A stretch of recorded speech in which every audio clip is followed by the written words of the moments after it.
Welcome to public TV news bulletin ముందుగా headlines. సుల్తానాబాద్లో RSS పథ సంచలన కార్యక్రమం.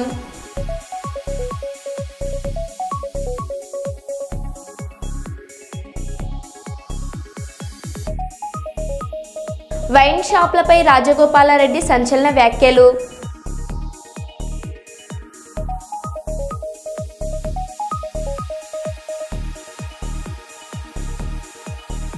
కెమికల్ ప్లాంట్లో భారీ అగ్ని ప్రమాదం.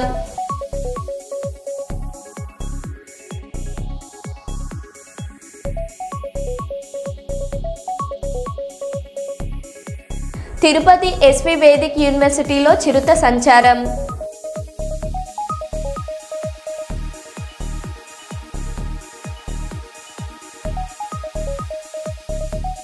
అకాల వర్షానికి తడిసి ముద్దైన ధాన్యం.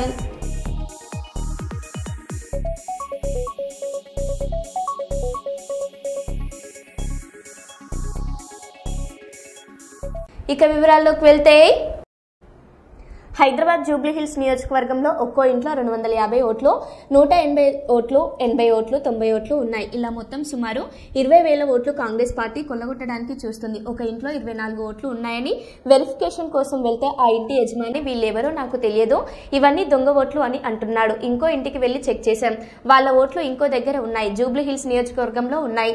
ఈ ఓట్లు అన్ని ఇటీవల నమోదు చేయించారు. ఇలా కొన్ని వేల దొంగ ఓట్లు జూబ్లీహిల్స్ నియోజకవర్గంలో నమోదయ్యాయి. ఇవన్నీ ఆధారాలు ఎన్నికల సీఈఓకు ఫిర్యాదులో ఇచ్చామని కేటీఆర్ అన్నారు. కానీ మా వాళ్ళు అక్కడ పోయినారు. పోయి చూస్తే ఇక్కడ మొత్తం లిస్ట్ ఇది మీకు ముందు పెడతాను. మొత్తం కూడితే దగ్గర 14-15 వేల ఓట్లు, 14-15 వేల ఓట్లు ఈ రకంగా. మరి ఒక ఇంట్లో 50, ఒక ఇంట్లో 90, ఒక ఇంట్లో 250 ఓట్ల చొప్పున అడ్రస్తో సహా ఈ లిస్టు మొత్తం వారికి ఇచ్చాము. 14-15 వేల ఓట్లు ఈ రకంగా కొల్లగొట్టే ప్రయత్నం కాంగ్రెస్ చేస్తా ఉన్నది. ఇందులో కూడా విచిత్రం ఏంటంటే రకరకాలుగా చేసినారు. ఇది కూడా చాలా తెలివిగా రకరకాలుగా చేసినారు. మేము ఫిజికల్ వెరిఫికేషన్ కోసం పోయినాం. కొన్ని అడ్రస్లు తీసుకొని బూత్ల వారీగా, క్లస్టర్ల వారీగా మేము నిజంగా ఓట్లు ఉన్నాయా లేవా, ఉంటే వీళ్ళు ఏమైనా దొంగ ఓట్లు చేసినారా, ఏం చేయబోతున్నారు తెలుసుకోవడానికి ఫిజికల్గా ఆ ఇంటికి పోయి మరీ చెక్ చేసినాం. చెక్ చేస్తే బూత్ నంబర్ 125, ఇది చాలా విచిత్రమైన ఒక అనుభవం మాకు. ఒక ఇంట్లో 23-24 ఓట్లున్నాయి. అయితే ఆ ఇంటి యజమాని గారి పేరు నారాయణ గారు. ఆ నారాయణ గారిని పోయి మా వాళ్ళు కలిసినారు. నారాయణ గారు, మరి మీ ఇంట్లో 23 ఓట్లున్నాయి, దయచేసి మా పార్టీకి వేయండి, మాకు మద్దతు చెప్పండి, కేసీఆర్ గారిని గెలిపించండి అని మేము పోయినాం. పోతే ఆయన మొత్తం ఓటర్ లిస్ట్ ఆయన కూడా చూసుకున్నాడు. 23లో ఏ ఒక్కటి కూడా మా ఇంటి ఓటు కాదని ఆయన చెప్తున్నాడు. అందులో మీరు మొత్తం పేర్లతో సహా నేను ఇస్తాను మీకు, సీఈఓ గారికి కూడా ఇచ్చాను. మొత్తం హిందూ ఓట్లున్నాయి, ముస్లిం ఓట్లున్నాయి, అన్నీ ఉన్నాయి, రకరకాల పేర్లు ఉన్నాయి.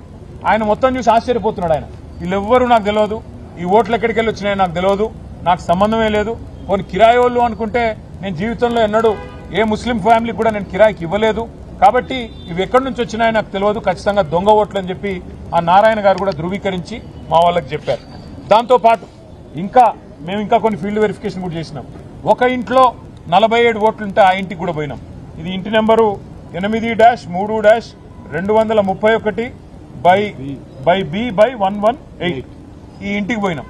పోయి చెక్ చేసినాం. చెక్ చేస్తే ఇక్కడ మొత్తం దొంగ ఓట్లే. దొంగ ఓట్లని ఎట్లా అంటున్నా అంటే అది కూడా మళ్ళీ చెక్ చేసినాం. ఈ వీళ్ళు ఎవరు, వీళ్ళు ఎక్కడి నుంచి వచ్చినారు దొంగ ఓట్లని చెక్ చేస్తే ఇట్లా ఉన్నది కథ. వీళ్ళందరికీ ఓట్లు ఇంకొకటి ఉన్నాయి. ఒక ఆయన పేరు వెంకటేష్ బిక్కిన, వాళ్ళ ఫాదర్ పేరు సూర్యభాస్కర్ రావు బిక్కిన. ఆయన ఖైరతాబాద్ లో ఓటున్నది. ఇప్పుడు రెండో ఓటు రాయించిండ్రు కాంగ్రెస్ వాళ్ళు. ఎక్కడ రాయించిండ్రు? జూబ్లీహిల్స్ లో. అన్ని కూడా ఒకటే రోజు సెప్టెంబర్ 2 తారీఖు నాడు అదే వెంకటేష్ బిక్కిన గారికి రెండో ఓటు రాయించినారు. అట్లాగే ఎస్ రమేష్, వాళ్ళ ఫాదర్ పేరు బాబు, వారికి గద్వాలలో ఓటున్నది. వారికి మళ్ళా రెండో ఓటు సెప్టెంబర్ 2 నాడు ఇక్కడ హైదరాబాద్ లో జూబ్లీహిల్స్ నియోజకవర్గంలో అక్కడ రాయించారు. అట్లాగే మిరియాల సత్తయ్య, అశోక్ మిరియాల గారు, వాళ్ళ ఫాదర్ పేరు సత్తయ్య మిరియాల, వారికి ఓటు నల్లగొండలో దేవరకొండలో ఉన్నది. వారిని ఇవి 2 ఓట్లున్నాయి. ఇప్పుడు నల్లగొండలో ఓటున్నది, ఇప్పుడు ఇక్కడ కూడా ఓటున్నది. కానీ అక్కడ డిలీట్ చేసుకుని ఇక్కడ యాడ్ చేసుకున్నారంటే కాదు. దేవరకొండ ఓటుంది, గద్వాల ఓటుంది, కొత్తగా అశోక్ మిరియాల గారికి జూబ్లీహిల్స్ లో కూడా ఓటు సెప్టెంబర్ 2 నాడు రాసుకున్నారు. ప్రశాంత్ లింగంపల్లి, వీరికి మంచిర్యాల మరి పెద్దపల్లి పార్లమెంట్లోని మంచిర్యాల కాన్స్టిట్యున్సీలో మొన్నటిదాకా ఓటుంది, ఇప్పుడు అక్కడ ఓటుంది, మళ్ళీ ఇక్కడ లేటెస్ట్ అప్డేషన్ 2 సెప్టెంబర్ నాడు ఇక్కడ జూబ్లీహిల్స్ నియోజకవర్గంలో కూడా వారికి ఓటు రాయించుకున్నారు. ఇది ఇంకొక ఎగ్జాంపుల్. షేక్ రసూల్ వారు ఉప్పల్ అసెంబ్లీ నియోజకవర్గంలో మల్కాజ్గిరి పార్లమెంట్లో వారికి ఓటుంది. ఇప్పుడు కొత్తగా జూబ్లీహిల్స్ లో కూడా ఓటు రాయించారు. షేక్ నయీబ్ రసూల్ అని చెప్పి వారికి మిడిల్ నేమ్ యాడ్ చేసి ఇక్కడ కూడా ఒక ఓటు రాయించినారు. అట్లాగే వెంకటేష్ కోటేలు చదువుతూ పోతే కొన్ని వేల ఎగ్జాంపుల్స్ ఉన్నాయి. ఇవన్నీ కూడా కేవలం మేము ఫీల్డ్లో తిరిగి, మా పార్టీ నాయకులు ఫీల్డ్లో తిరిగి వెరిఫై చేస్తే ఇన్ని ఎగ్జాంపుల్స్ మాకు దొరికినాయి. ఇవాళ మేము ఈ రాష్ట్రంలో ఉండే కాంగ్రెస్ పార్టీని, అట్లాగే ఇక్కడ ఎన్నికల ప్రక్రియకు బాధ్యులుగా ఉన్న సీఈఓ గారిని స్పష్టంగా 3 డిమాండ్లు వాళ్ళ ముందు పెట్టాం. మీరు మొట్టమొదటి విషయం, మా అనుమానం దాదాపు 19 నుంచి 20 వేల దొంగ ఓట్లు రకరకాల రూపాల్లో లేని ఓట్లు ఉన్నట్టుగా, లేదా డబల్ ఓట్లు రాయించి ఎక్కడో దేవరకొండ, గద్వాలు, నకరేకల్లు, ఉప్పలు, మంచిర్యాల అక్కడి ఓట్లు ఇక్కడ కూడా రాయించి ఈరోజు ఒక కొత్త నాటకానికి తెరలేపి దొంగ ఓట్లతో గెలవాలన్న ప్రయత్నం కాంగ్రెస్ పార్టీ చేస్తున్నట్టుగా మాకు అనుమానం ఉన్నది. గుంటూరు కిమ్స్ షికారా హాస్పిటల్లో 27 ఏళ్ల వ్యక్తి 6 ప్రాణాలను కాపాడాడు. అతని కుటుంబం అవయవ దానంలో గొప్ప నిర్ణయం తీసుకున్నారు. ఈ గొప్ప నిర్ణయం 6 జీవితాలకు మరో అవకాశం ఇవ్వడం జరిగింది.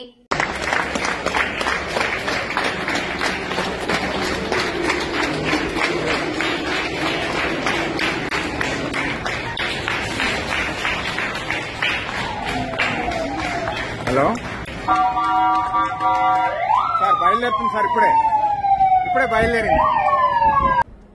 జూబ్లీహిల్స్ నియోజకవర్గంలో బయటపడ్డ కాంగ్రెస్ ఓటు చోరీ అంశంపై రాష్ట్ర ఎన్నికల సంఘం ప్రధాన కార్యదర్శి సుదర్శన్ రెడ్డిని కలిసి ఫిర్యాదు చేసిన కేటీఆర్, ఇతర బీఆర్ఎస్ నాయకులు.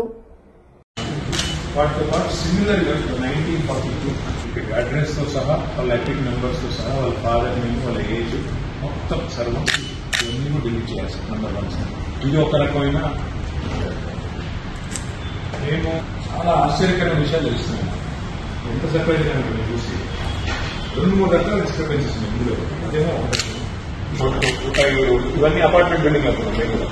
అక్కడ వెళ్ళి చూస్తే కొన్ని అయితే చిన్న ఇల్లు, అందులో ఇంత పెద్ద ఎత్తున ఓటున్నట్టుగా రాదు. మొత్తం కూడితే ఈ కొత్త ఇది మేము మాకు అందిన సమాచారం, మాకు అందరిది ఏముంది ఎంతుంది యూ కెన్ వెరిఫై సార్. అందులో కూడా ఏం చేశామంటే ఎగ్జాంపుల్ ఎట్లా జరిగింది 2 రకాలుగా జరిగింది. గోగూరి శ్రీనివాస్ రెడ్డి ఒక ఎగ్జాంపుల్ ఇవన్నీ తెచ్చాము. కర్నూలు ఈ నెల 16వ తేదీన జిల్లాలలో ప్రధానమంత్రి నరేంద్ర మోదీ పర్యటిస్తున్న నేపథ్యంలో నన్నూరు రాగమయూరి గ్రీన్ హిల్స్ వద్ద జరగనున్న సభ ఏర్పాట్లను రాష్ట్ర ఆర్థిక శాఖ మంత్రి వర్యులు పయ్యావుల కేశవ్, రాష్ట్ర రెవెన్యూ మరియు రిజిస్ట్రేషన్ శాఖ మంత్రి వర్యులు అనగాని సత్యప్రసాద్, రాష్ట్ర రోడ్లు మరియు భవనాలు, పెట్టుబడులు, మౌలిక సదుపాయాల శాఖ మంత్రి బీసీ జనార్దన్ రెడ్డిలు సభా ప్రాంగణం, గ్రీన్ రూమ్, వీఐపీ గదులు, కమాండ్ కంట్రోల్ రూమ్లలో జరుగుతున్న పనులను పరిశీలిస్తూ ఇంజనీర్లు, భద్రతా విభాగం ప్రతినిధులతో ఏర్పాట్ల వివరాలను తెలుసుకున్నారు. ప్రధానమంత్రి పర్యటన రాష్ట్ర గౌరవానికి ప్రతీక అని ఏర్పాట్లను పకడ్బందీగా నాణ్యతతో పూర్తి చేయాలని అధికారులను ఆదేశించారు.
రాహుల్ గాంధీ ఓట్ చోరీ గురించి మాట్లాడుతుంటే ఇక్కడ చోరీ ఓట్లతో గెలవడానికి కాంగ్రెస్ పార్టీ చూస్తుంది.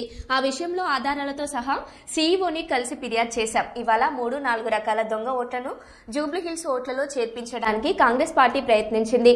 జూబ్లీహిల్స్ లో కాంగ్రెస్ పార్టీ 20,000 దాకా దొంగ ఓట్లను ప్లాన్ చేసింది అని బీఆర్ఎస్ వర్కింగ్ ప్రెసిడెంట్ కేటీఆర్ అన్నారు. ఈ బయట రాహుల్ గాంధీ గారు మాట్లాడుతున్నారు ఓట్ చోరీ అని. అక్కడేమో ఓట్ చోరీ జరుగుతోంది, కానీ ఇక్కడ చోరు ఓట్లతో గెలిచే ప్రయత్నం కాంగ్రెస్ చేస్తా ఉంది. అక్కడ ఓట్ చోరీ, ఇక్కడ చోరు ఓట్లు అంటే దొంగ ఓట్లతో గెలిచే ప్రయత్నం కాంగ్రెస్ పార్టీ చేస్తా ఉంది. ఆ విషయంలో ఆధారాలతో సహా ఇవాళ సీఈఓ గారికి సమర్పించి వారిని ఎంక్వైరీ చేయాలని చెప్పి మరి ఈ రిప్రజెంటేషన్ అంతా కూడా మా పార్టీ డెలిగేషన్ అందరం కలిసి వారికి ఇవ్వడం జరిగింది. ఈ కాపీ కూడా మీకు అందజేస్తాం. ఇందులో ప్రధానంగా మేము చెప్పేది ఏమి అంటే ఇవాళ 3-4 రకాల దొంగ ఓట్లను కాంగ్రెస్ పార్టీ ఇక్కడ జూబ్లీహిల్స్ ఓటర్ లిస్టులో చేర్పించే ప్రయత్నం బలంగా చేసింది. చాలా సిస్టమేటిక్ గా మరి గత 3-4 నెలలుగా వాళ్ళు ఈ పద్ధతిలో 400 బూత్లలో మరొక్కొక్క బూత్ లో కనీసం 50 దొంగ ఓట్లను చేర్పించి ఒక 20,000 ఓట్ల దాకా దొంగ ఓట్లను ప్లాన్ చేసిన విషయాన్ని నేను మీ దృష్టికి అట్లాగే వారికి సీఈఓ గారి దృష్టికి కూడా తీసుకొని వస్తున్నా. కొన్ని ఉదాహరణలు నేను మీకు చూపెడతాను. ఇది చూడండి, 3 ఫోటోలు మీకు కూడా సెట్ మొత్తం ఇస్తాను. ఈయన పేరు కార్తిక్, కోవూరి కార్తిక్. ఈ కోవూరి కార్తిక్ అనే పిల్లోడికి 3 ఓట్లున్నాయి. ఇది నేను మా కవిత్వం కాదు, ఇది మాకు ఓటర్ లిస్ట్ ఏదైతే మొన్న అప్డేటెడ్ ఓటర్ లిస్ట్ అని ఇచ్చినారో దాని నుంచి ఎంక్వైరీ చేసి మేము తీసుకున్నది. ఒకటే పిల్లోడికి 3 ఓట్లు, కానీ ఆ 3 ఓట్లకి 3 వేరు ఎపిక్ ఐడీలు, అంటే ఎలక్ట్రానిక్ ఫోటో ఐడి కార్డు ఏదైతే ఉంటుందో ఎలక్షన్ ఫోటో ఐడి కార్డు, అది మాత్రం ఆ కార్డు నెంబర్ వేరు, కానీ సేమ్ కోవూరి కార్తిక్, ఫాదర్ పేరు కోవూరి నాగన్న, అడ్రస్ మళ్ళీ సేమ్, ఫోటోలు సేము, అడ్రస్ సేము, మనిషి సేము, కానీ 3 ఓట్లు. ఇక ఇక్కడ చూడండి, దీపక్ శర్మ, ఫాదర్ పేరు గోవింద్ ప్రసాద్ శర్మ, అడ్రస్ సేము, ఫోటోలు సేము, కానీ 2 ఓటర్ ఐడీలు 2 ఓట్లు వారికి కూడా ఉన్నాయి. అట్లాగే ఇంకొక విచిత్రమైన పరిస్థితి, ఇది శ్రీనాథు సాహిత్య లత, వారికి కూడా ఫోటో సేమ్, మనిషి సేమ్, అడ్రస్ సేమ్, అలాగే భర్త పేరు కూడా శ్రీనాథు రాజారావు, వారికి కూడా మరి 2 ఓట్లు ఇవాళ స్పష్టంగా ఉన్నాయి, 2 ఓటర్ ఐడి కార్డులు ఉన్నాయి, 2 ఓట్లు కూడా కాంగ్రెస్ వాళ్ళు రాయించినారు. ఇంకా విచిత్రమైన విషయం కూడా నేను మీకు చెప్తాను. 2 ఓట్లు రాయించడమే కాకుండా వీళ్ళు తెలివిగా ఏం చేసినారంటే, ఈ చూడండి చాలా విచిత్రం, ఈ అమ్మాయి పేరు మాధురి గుడ్డేటి. ఇక్కడ ఏం చేసినారు తెలివిగా, సేమ్ ఫోటో 2 సార్లు రిపీట్ అయితే బాగుండదని భర్త పేరు సేము, అట్లాగే అమ్మాయి పేరు సేము, అడ్రస్ సేము, ఫోటో మార్చేసినారు. 2 ఓట్లు, కానీ ఒక ఫోటోలో ఒక అమ్మాయి, ఇంకో ఫోటోలో ఇంకో అమ్మాయి, 2 ఓట్లు కూడా ఇవాళ మీరు స్పష్టంగా చూడొచ్చు. ఇవన్నీ కూడా మీరు వెరిఫై చేసుకోవచ్చు. ఇవన్నీ కూడా జూబ్లీహిల్స్ నియోజకవర్గంలో ఎవరైనా సరే వెరిఫై చేసుకోవచ్చు. ఈ రకంగా 1-2 కాదు, ఇప్పుడు నేను చెప్పిన కేవలం మీకు చెప్పిన 4 ఎగ్జాంపుల్స్. ఈ రకంగా ఇంత పెద్ద ఎత్తున మా దృష్టికి వచ్చినాయే దగ్గర 2,000 ఓట్లు. ఏవి డబల్ ఓట్లు, దొంగ ఓట్లు. ఇగో 2,000 ఓట్లు సేమ్, తండ్రి పేరు సేము, భర్త పేరు సేము, ఓటర్ పేరు సేము, కానీ మల్టిపుల్ ఓట్లు, మల్టిపుల్ ఐడెంటిటీ కార్డులు. వాటితో ఒక ఫ్రాడ్ కు కాంగ్రెస్ పార్టీ తెరలేపింది. ఇది కింది స్థాయి అధికారులతో కుమ్మక్కై అక్కడ ఉండే స్థానిక కాంగ్రెస్ నాయకత్వం చేసిన కుట్రగా మేము భావిస్తున్నాం. అందుకే న్యాయం కోసం ఇవాళ ఎలక్షన్ కమిషన్ కి సంబంధించిన సీఈఓ గారిని కలవడానికి వచ్చినాం. అట్లాగే మరొక రకమైన ప్రలోభాలు, మరొక రకమైన ప్రయత్నం కూడా కాంగ్రెస్ పార్టీ చేస్తా ఉన్నది. ఇది ఇంకా దారుణమైన విషయం. కర్నూలు దేశ ప్రధానమంత్రి నరేంద్ర మోదీ ఈ నెల 16న కర్నూలు పర్యటించనున్న సందర్భంగా బీజేపీ మాజీ ఎంపీ టీజీ వెంకటేష్ పలు ముఖ్య వ్యాఖ్యలు చేశారు. మోడీ చేపట్టిన అభివృద్ధి కార్యక్రమాలకు ప్రజల నుండి విస్తృత ఆదరణ లభిస్తుందని ఆయన తెలిపారు. 1 కంట్రీ 1 ట్యాక్స్ విధానంతో రాష్ట్రాలతో చర్చించి వారికి ఇవ్వాల్సిన రాయితీలు ఇచ్చి జీఎస్టీ సంస్కరణలు తీసుకొచ్చారు. ప్రజలపై భారాన్ని తగ్గించే దిశగా కేంద్రం కృషి చేస్తుంది అని పేర్కొన్నారు. మోడీ రాజకీయ నైపుణ్యంతో రష్యా నుండి తక్కువ ధరకు చమురు దిగుమతి చేసుకోవడం వల్ల దేశ ఆర్థిక భారాన్ని తగ్గించగలిగామని చెప్పారు. పరిశ్రమలు, పెట్టుబడులను రాష్ట్రానికి తీసుకురావడంలో ముఖ్యమంత్రి చంద్రబాబు నాయుడు, మంత్రి టీజీ భరత్ తరచూ కేంద్రాన్ని కలుస్తున్నారని, ఆర్థిక ఇబ్బందులు ఉన్న రాష్ట్రానికి బీజేపీ అండగా ఉంటుందని టీజీ వెంకటేష్ స్పష్టం చేశారు. 2 జిల్లాల్లో విరివిగా లక్షలాది ప్రజలు పాల్గొనబోతున్నారు. ఈ పాల్గొనటం విశేషమేమంటే ఆయన చేస్తున్న కార్యక్రమాలకు ప్రజలు జేజేలు చెప్పే విధంగా ఇంకా ఎక్కువ ఆయన నుంచి వరాలు తీసుకోవచ్చు ఫ్యూచర్లో అనే విధంగా ముందుకు వెళ్తున్నాము. ఎవరైనా సరే మంచి కార్యక్రమం చేసినప్పుడు మంచి కార్యక్రమం చేస్తున్నారు అని చెప్తే వారు ఇంకా ఎక్కువ మంచి కార్యక్రమాలు చేసేదానికి ముందుకు వెళ్తుంటారు. సో అందులో భాగంగా జిఎస్టీ అనేది భారతదేశంలో వన్ కంట్రీ వన్ ట్యాక్స్ అనే విధానంలో పలు రాష్ట్రాలకు సంబంధించిన ఈ సమస్యని అందరినీ ఒప్పించి మెప్పించి దేశంలో ఇంట్రడ్యూస్ చేయటం జరిగింది. కొన్ని రాష్ట్రాలు మాకు నష్టమైపోతాయి ఈ జిఎస్టీ పెట్టడం, దీనివల్ల మేము రాష్ట్రాన్ని పరిపాలించలేము అని కొన్ని రాష్ట్రాలు ముందుకు రావటం, ఆ రాష్ట్రాలు కూడా ఎంత వస్తున్నదో రెవెన్యూ దాన్ని కాంపెన్సేట్ చేస్తాము, ఒకవేళ మీకు తక్కువ వస్తుంది అని కాంపెన్సేట్ చేయటం, మళ్ళీ అలాగే ఆ రాష్ట్రాలు మాకు కొద్దిగా వ్యతిరేకించిన ఒక అష్యూరెన్స్ ప్రధానమంత్రి నుంచి ఇవ్వటం వల్ల అన్ని రాష్ట్రాలు, అన్ని దేశాల్లో అన్ని పార్టీలు ఉండే రాష్ట్రాలు కూడా ఉన్నాయి.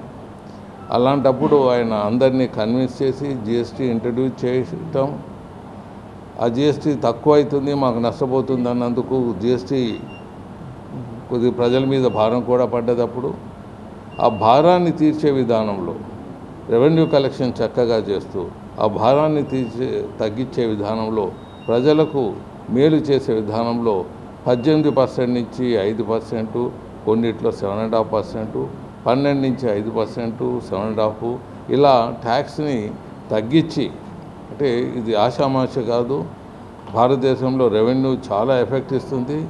ఆయన చాతుర్యంతో కొన్ని సేవింగ్స్ చేస్తున్నాడు. ఇప్పుడు రష్యా నుంచి చమురుని ఆయన రాజకీయ నైపుణ్యంతో తక్కువగా తీసుకొని వస్తున్నాడు. ఇలాంటివి ఎక్కడెక్కడ పొదుపు చేయాలో అలాంటివి పొదుపు చేస్తూ ఆ పొదుపుని ప్రజలకు పంచే విధంగా ఈ జిఎస్టీ ట్యాక్స్ తగ్గివ్వటం జరుగుతున్నదని మీకు తెలియజేస్తున్నాను. ఇలా తగ్గించడం వల్ల ట్యాక్స్ ఇక్కడ కలెక్షన్ ఒకవేళ తగ్గినా లేకపోతే ఎక్కే ట్యాక్స్ ఎక్కకుండా రెవెన్యూ ఎక్కకుండా ఒక విధమైన బెనిఫిట్ తీసుకొని వస్తున్నాడు ఇతర మార్గాల్లో. కాబట్టి మన మళ్ళీ ఇలాంటివి ఎన్నో రకరకాలు ట్యాక్స్లు ఉండేవి. పాతకాలంలో బాబర్ జుట్టు ట్యాక్స్ అలా ఉన్నప్పుడు అలాంటి ట్యాక్సులు చాలా మనకు కూడా స్వాతంత్రం వచ్చిన తర్వాత కొన్ని ట్యాక్సులు అలాగే మిగిలిపోయినాయి. అవన్నీ తీసిపారేశారు. మనకు చరిత్రలో కని వినే ఎరగని హైవే రోడ్స్ వస్తున్నాయి. ఆ హైవే రోడ్స్ వల్ల ఏమవుతుందంటే వ్యాపార వర్గాలకు డెవలప్ అయ్యేదానికి, రకరకాల సరుకులు చీప్గా అమ్మేదానికి, ట్రాన్స్పోర్ట్ ఎప్పుడు అనుకూలంగా ఉంటుందో అప్పుడు చీప్గా అమ్మేదానికి ఇవంతా చాలా బెనిఫిషియల్గా ఉంటుంది. సో అందరికీ మీడియా ద్వారా విన్నపించేది ఏమంటే ప్రజలకు తోడుగా వ్యాపార వర్గాలందరూ సభకు వచ్చి జయప్రదం చేయాలి. చంద్రబాబు గారు, పవన్ కళ్యాణ్ గారు ఈ సభను జయప్రదం చేసేదానికి చాలా కష్టపడి ముందుకు వెళ్తున్నారు. వారి కష్టం ఫలితం ఏమంటే సభ బాగా జరిగిందంటే ఆ ఫలితం ప్రధానమంత్రిని మెప్పించి ప్రజలు కూడా అనుకూలంగా స్పందిస్తున్నారు. మనం చేసే కార్యక్రమాలని ఆయన ఒప్పించే దిశలో మనం పోతే మనం ఇంకా చక్కగా ఇంకా ఎక్కువ ప్రాజెక్టులు ఈ ప్రాంతానికి తెచ్చుకునేదానికి అవకాశాలు ఉంటాయని మీడియా ద్వారా వినిపిస్తున్నాం. అకాల వర్షానికి తడిసి ముద్దైన ధాన్యం. యాదాద్రి భువనగిరి జిల్లా మోత్కూరు వ్యవసాయ మార్కెట్ యార్డులో మరియు పరిసర గ్రామాలలో అకాల వర్షానికి తడిసి ముద్దైన ధాన్యం. పండించిన పంట కళ్ల ముందే వర్షపు నీటిలో కొట్టుకుని పోవడం చూసి కన్నీరు మున్నీరైన అన్నదాతలు.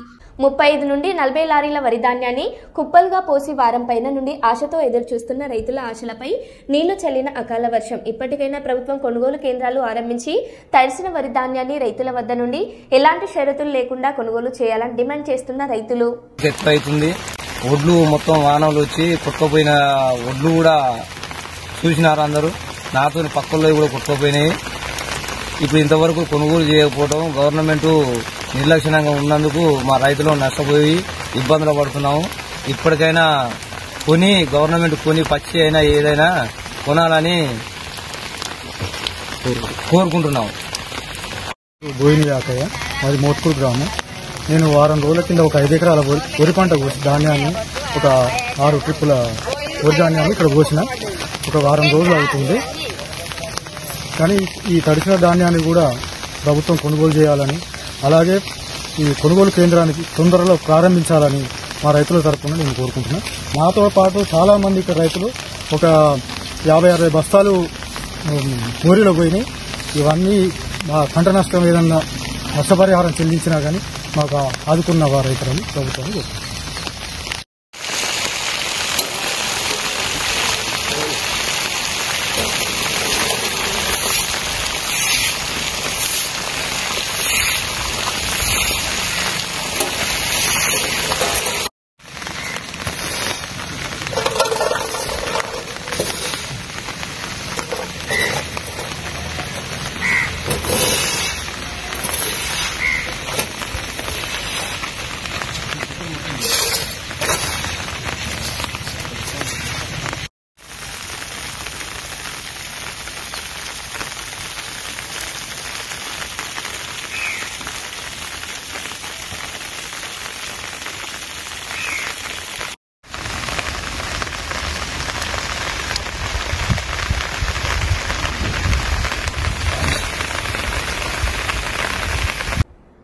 మునుగోడు నియోజకవర్గంలో వైన్ షాపులకు టెండర్లు వేసేవారు సాయంత్రం 4 గంటల నుండి రాత్రి 9 గంటల వరకే మద్యాన్ని విక్రయించాలి.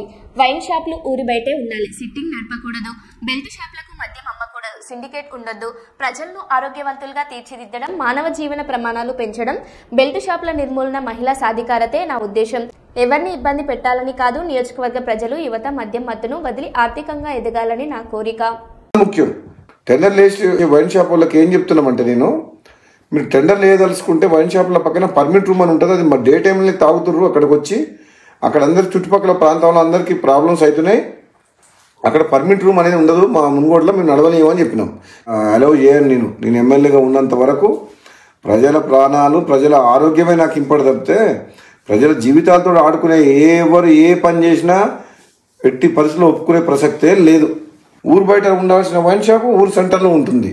బెల్ట్ షాప్లోకి అమ్మొద్దంటే మళ్ళీ దొంగసాటుగా బెల్ట్ షాప్లో అమ్ముతుండ్రు. అది అమ్మొద్దని చెప్తున్నా. ప్లస్ మళ్ళీ వీళ్ళందరూ వైన్ షాపులు అందరూ కలిసి సిండికేట్ అవుతుండ్రు. సిండికేట్ అవ్వడం వల్ల ఏమవుతుంది, రేటు పెంచి అమ్ముతుండ్రు, డూప్లికేట్ అమ్ముతుండ్రు. వేరే మండలాలు, వేరే నియోజకవర్గాలు, వేరే జిల్లా వాళ్ళు ఇక్కడ పార్టిసిపేట్ చేయొద్దు. వైన్ షాప్ లొకేషన్స్ కూడా తప్పున్నాయి. టౌన్లో, సెంటర్లో, పబ్లిక్ ప్లేసెస్లో పెట్టిండ్రు. అది ఊరు బయట పెట్టాలి వైన్ షాప్. అసలు తప్పకుండా ఈ మునుగోడుతో పాటు తెలంగాణ రాష్ట్రంలో ఈ ఎక్సైజ్ పాలసీని సమీక్షించి ఈ ప్రజల ఆరోగ్యం ఖరాబ్ చేసేది కాదు, ప్రజల ఆరోగ్యం మెరుగుపరిచే విధంగా మనం ఏ విధంగా ప్రభుత్వం పనిచేయాలనో ఆలోచన చేయాలని చెప్పి కూడా ప్రభుత్వం దృష్టికి తీసుకుపోతున్నాను తప్పకుండా. మధ్యప్రదేశ్ రాష్ట్రంలోని ఇండోర్ నగరంలో ఉన్న ఒక కెమికల్ ప్లాంట్లో భారీ అగ్ని ప్రమాదం సంభవించింది. ఆకస్మికంగా మంటలు చెలరేగి ఎగిసిపడటంతో పరిసర ప్రాంత ప్రజల్లో భయాందోళన నెలకొంది. సమాచారం అందుకున్న అగ్నిమాపక సిబ్బంది తక్షణమే ఘటన స్థలానికి చేరుకుని మంటలను అదుపులోకి తెచ్చారు. ఈ ప్రమాదంలో ఎటువంటి ప్రాణ నష్టం జరగకపోయినా పెద్ద ఎత్తున ఆస్తి నష్టం సంభవించినట్లు అధికారులు తెలిపారు.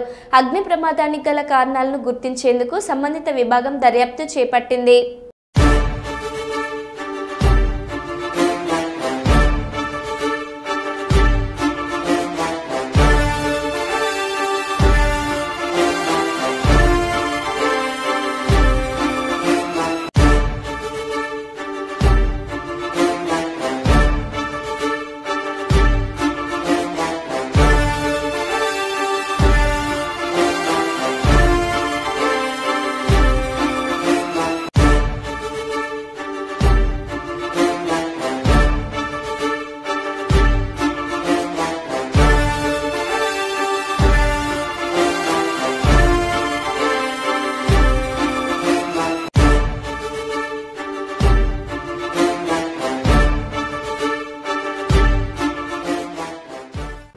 మరో బులెటిన్లో మళ్ళీ కలుద్దాం. Stay tune.